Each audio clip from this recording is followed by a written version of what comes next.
So this video is going to be the first in a series of all essential skills that I think filmmakers need to either learn from the beginning or just improve upon. And the first one of these is learning how to edit. Hi, my name is Mars Litica. I'm a creator auteur, and this week I want to talk about how all filmmakers need to learn more about editing. Editing is my main source of earning income, but I wasn't always an editor. As a matter of fact, I was the world's most reluctant editor. Even though I learned how to edit in college, learning how to edit on good old Avid, which I tried to use the other day and instantly felt a little snoozy. And I was told that I had like a natural talent for editing. I took both directing classes and editing classes, and the editing instructors would always say like, hey, you actually have like really good ability to edit. But my response to doing editing full time was, no, thanks, bye. I was like, I'm going to be a director, and that is it. As a matter of fact, that is like the mentality that was kind of like both drilled into my brain, and then what I thought was that I direct. That is what I do. I direct, I work with actors, and that's it. And if you had asked me to do anything with like Photoshop or After Effects or anything like graphics oriented, my brain would like instantly shut off and say, this is not for you at all. Now, fast forward, and I'm doing all of that stuff and even more. And this is all because I told myself the phrase, this isn't something that I am able to do. But the funny thing is that when rent is due and you need to figure out like how to earn some money, all of a sudden things that you told yourself that you would not be doing, you will now be doing all of those things. And the thing that I am doing now is not only editing, but color correction, audio mixing, motion graphics, all of it. And I continue to learn about it. Not only has it helped me earn income, but on several of my own projects, it has saved my ass a handful, more than a handful of times. And I'm not here to tell you that I have a course on editing yet, but learning about editing and post-production is going to be essential for all filmmakers, and not only the skill of editing. Learning about post-production and editing is essential for all filmmakers, even if you're not going to be the one doing it. All films have this saying, the battle is won in preparation. You would not try to film a movie without a script, even though some people do try to do that, and I don't agree with that. And you should also not make your film or any project without knowing what your post-production process is going to look like. Not just who's editing, but how they edit, what do they need, and what is the process that is going to be taken in order to see this from shooting to actually getting it out there in front of an audience. Because you have to answer the most important question: how is this film going to work in the edit? Now, the way to do this is just by gaining knowledge, and YouTube is a wonderful place for learning all of the process about post-production. As a matter of fact, a lot of the skills that I know how to use today came from just watching YouTube tutorials. And even if you don't plan on like pushing all the buttons, there are just countless things you can learn about how to organize footage, store it, save it, edit it, just all the things that you need to know in order how to like do almost anything on a very high level. And as filmmakers, it is our job to be constantly learning. So I recommend that you dive deep into all the editing processes, because not being prepared for post-production is going to cost you one of three things: time, money, or quality. Sometimes it may cost you all three, but knowing about editing and how the post-production process works will just make everything smoother and come out even better. Now, I know the question that's on everybody's mind is, which software should I choose? There are people who only use Premiere, there are people who use Final Cut, there are people who use Resolve, and you can watch a countless number of videos telling you why this one is better than the other one. So me being a professional, I am going to give you the answer, which is, it depends. And now that's not a cop-out. It really does depend on what you are doing, but more importantly, who you are doing it with. Now, I have used all of them. I've used Avid, I've used Final Cut, I've used Adobe Premiere and all the Adobe's suite softwares, and I've also used Resolve. As a matter of fact, I'm a certified trainer in editing in DaVinci Resolve, and I do love that program, but they each have their strengths and weaknesses. So again, it depends. If you are a solo person, I would recommend Final Cut or Resolve, just because that will give you a lot of tools at your disposal that you can just use on your own. If you are coming from something like, say, CapCut or iMovie, Final Cut 10 is probably going to be an easier step up because you're going to be used to how the timeline works, the magnetic timeline. For a lot of us who come from track-based editing, it's kind of something new we have to wrap our brains around. But for using CapCut, iMovie, really any software that you're editing online, you're going to be used to that. So probably the next logical step, provided that you're on a Mac, is to use Final Cut 10. It'll have more tools than you're used to, and you can do a lot with it, especially if your job is just to like make a video and put it on social media. But I've used it for broadcast. I edited for a company for about 6 years where we did nothing but Final Cut 10. That was the way that I got hired in a lot of jobs because I worked for companies where they were using Final Cut 10, and I was one of the few who knew how to do it. So I had a leg up.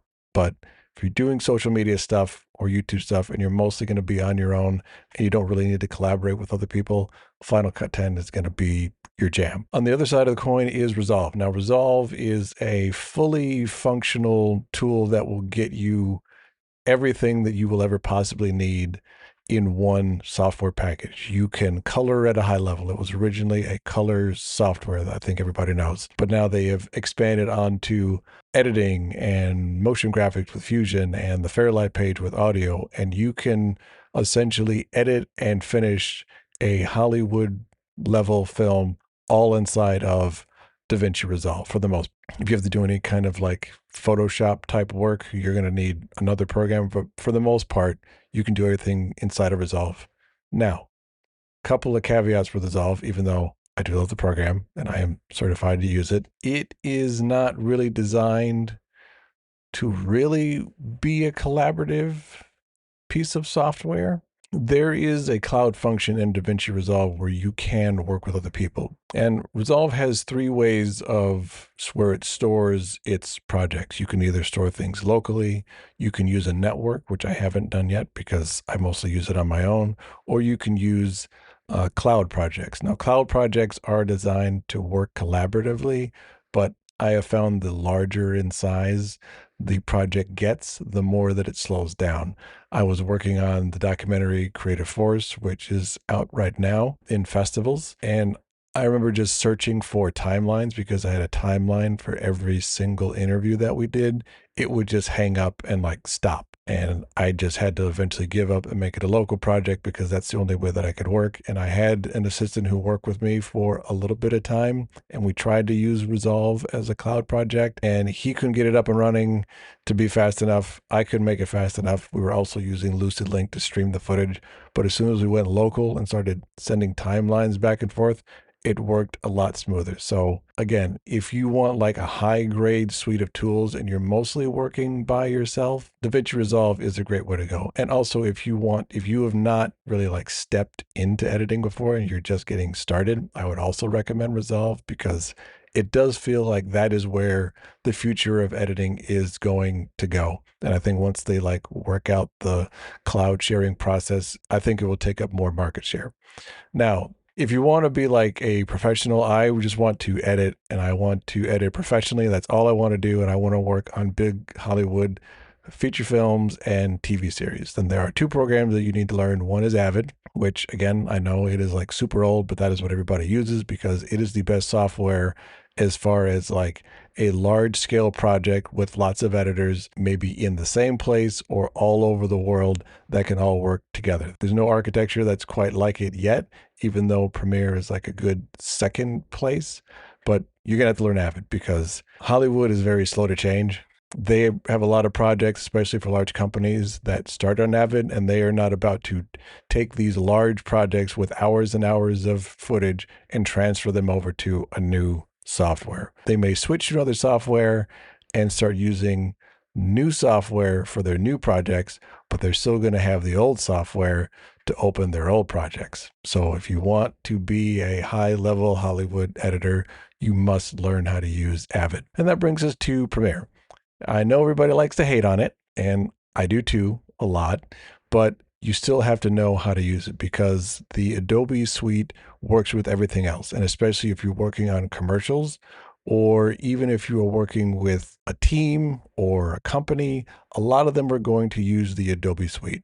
It's just taking up a lot of the market share. And if you want to be an editor who can work on these types of projects, you have to know how to use it. This also brings me to the other part of which software that you should choose. And it depends on who you are working with and what they know how to use. A lot of the discussion on YouTube is what you should choose as your editing software.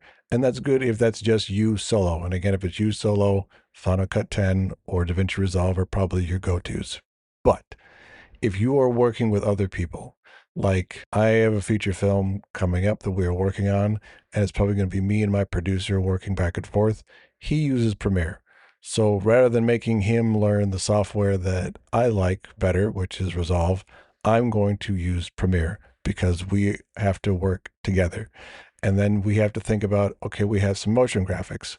What is that going to be used on? Oh, it's probably going to be After Effects. So it makes more sense for us to use After Effects so that because it works better with Premiere. It's all about building a cohesive system with a team, especially when you're making a film that is a group project. And it's about what is best for the team to work efficiently. And one last thing about Premiere that I do like, which is the movable workspaces. Now, you wouldn't think this is like a big issue, but especially when you're working on larger projects, having a fixed workspace can actually like slow you down because it's like, I want to move this thing there. Oh, wait, I have, and especially if you have like large monitors like I do, you have to like move your mouse all the way from one side to the other, which I know sounds like, champagne problems, but it eventually ends up like eating up time. Every second of time that you spend is time that you could be spending like editing the movie. Anyway, and there's also a lot of plugins that work with Premiere that just make things run a little faster and smoother and give like extra functionality. I know Resolve is probably like working on that and open sourcing it, but it hasn't quite caught up to the level that Premiere is. And there's just some like quality of life features that some people have started to come out with, but other ones are just native on Premiere already. I'll give you a really quick one, which I know somebody did make something recently for Resolve for this, but I have a plugin called SafeFrame, which will just allow me to, especially on vertical reels, when I make those, it'll just give me the layout of what exactly you are going to see, like where the hearts are and where the caption will start on the video. So I can make sure to like frame any text outside of that so people will see it. Really small thing, but saves me like a lot of time and headache. In Resolve, there's a plugin that I just found that I'm going to download, but I have to like drag the guidelines and line them up and make sure that they're okay. It's just these small little quality of life things that Premiere has a lot more plugins for because it's been around for so long that Resolve doesn't have. But again, either one is fine. And there's also something to be said about learning how to use all of these softwares. I know how to use them all, and I also know which ones are better for which job and which ones can actually work together. So because I know Resolve and because I know how to use Premiere, when I'm editing in Premiere, I can also know like when I have to go to Resolve for color, how to exactly like prepare it and what I can do. So I can keep all of those things in mind as I'm working. Because again, these are just tools to use. There's no one tool that's going to be the catch-all solution to all of them. And each one is going to come up at different times. And especially as you excel in your career, you're going to find people, especially when you're working with other companies, they're going to have requirements that they want to use, or they're going to have a system that they use, and you need to know how your system can fit into their system. So when it comes to examining which software you want, I would think about what it is that you're going to do now, where you see yourself going in the future, and make some decisions on which software that you want to learn and invest in. That's my advice. So no, wasn't a cop out. It depends on what you're going to do.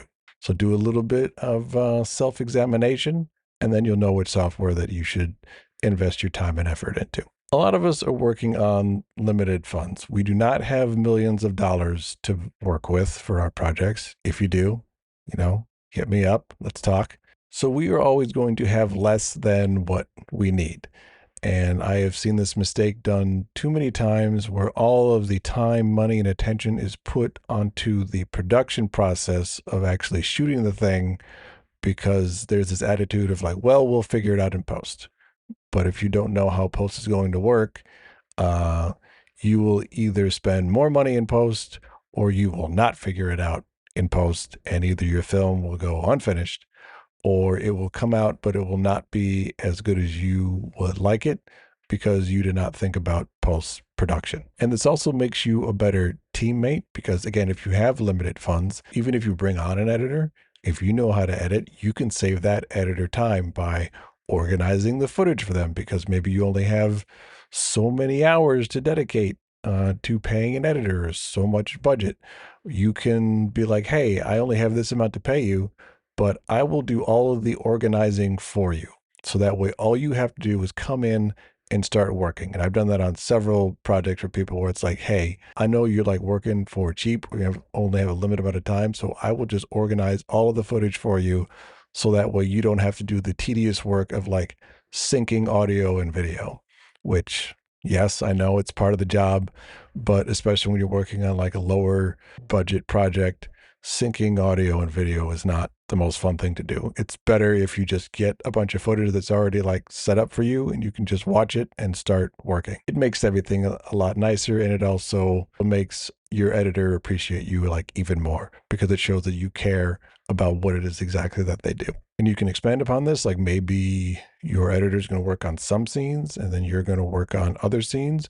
You can both work hand in hand together and you can make the project go a lot faster. And then there's also, you are going to have to post things to social medias. You're going to have to learn how to edit anyway. So this just all makes you a better teammate because, again, even though editing can be a solo act, it is still a team activity. Making a video, making a movie is a team sport. We all have to work together. And the more that we know about what the other people need and how they work and what they need to do, the better we are. I'll use the old sports analogy. If you're playing one position, but you take some time to learn how all the other positions work and what they're looking for, it makes you better at your position because you can better both either make your teammates better or make yourself better because you know what's coming. End of sports analogy. And I do recommend all filmmakers become editors for at least a limited period of time. And I don't mean editing your own work, which is how I started really editing, is I could not afford an editor. So I was like, all right, I guess I'm going to dig up my old editing skills and we're going to do this again. But to be in a professional post-production environment when there is other people that you are working with, there is a deadline that you have to deliver on and software that you have to know, because that is the thing that really made me really fast and effective as an editor, because we have this project, it has to be done by this time, and then usually it's like less time than I have. So it really forces me to start thinking about the story really quickly. So I have to like come in, look at footage, build a story real fast, and then start working. And then it has to be done in like a couple of days. And if you do that on a repeated basis, it forces you to learn the software a lot faster. It forces your storytelling muscles to work really fast. And it just makes you more efficient and more knowledgeable. So that way, when you are back to being in charge of your own project and you're working with a team, you have a better sense of what is required and you can make the process work a lot smoother. And I think the best way to do that is to actually work in the environment. You don't have to stay there. You don't have to like become a lifer, but I would recommend at least like 6 months. Even if you just like intern somewhere or volunteer for somebody, just get in that environment so you learn how it works. So that way on your own project, you can take what that post-production department did well, what they didn't do so well, how you can improve upon it, and use that for your own projects. I know there's a lot of people who, like myself 20 years ago, look at the editing suite and go, that's not for me. That's not a thing that I can learn. But I think that you can. If I, the person who told myself I would never learn how to edit, can edit, then you can too. And I have actually witnessed and helped people build up their editing skills. I have seen people go from having zero knowledge to having a great amount of knowledge of editing. And it might be true. You might look at a piece of software and say, my brain does not work that way. And that is a true statement, but you forgot to add another word to that sentence, which is yet. Your brain doesn't work that way yet. And this is a thing that happens with all of us where we see something very complicated and we see somebody who is an expert working with this complex thing. And we think that we can't do that because we're not that person. And we aren't that person yet. But that person didn't know how to use the thing that they were using as an expert all the time. They started off as a beginner, just like you. And what I would recommend is to find something small and something that has no stakes. Maybe like a family home video or a vacation video, or even just like a series of images. Pick a program, open it, watch some YouTube videos, and start putting it together. And then export it and then watch it. Decide whether or not you actually want to share it, but that's not required. What you are doing is just learning, and then repeat the process and learn something new. And then maybe next time you'll add some text graphics to it. Maybe next time you'll add a little bit of sound and music.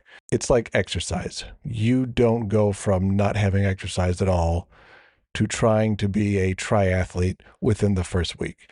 There are steps, there are levels that you have to take, but the point is to just try to get a little bit better at editing every time you step in front of your computer screen. You start where you are, you begin stacking knowledge, you get a little bit better each time, and you're using this knowledge not as a way to control the process, but to improve upon it. This will build your confidence because you will now know that you are capable of learning things that are incredibly complex, but it all just starts with giving yourself permission that it is possible. Thanks everybody for watching. Please like, subscribe to my Substack where I write about this and more every week, and I'll see you next time.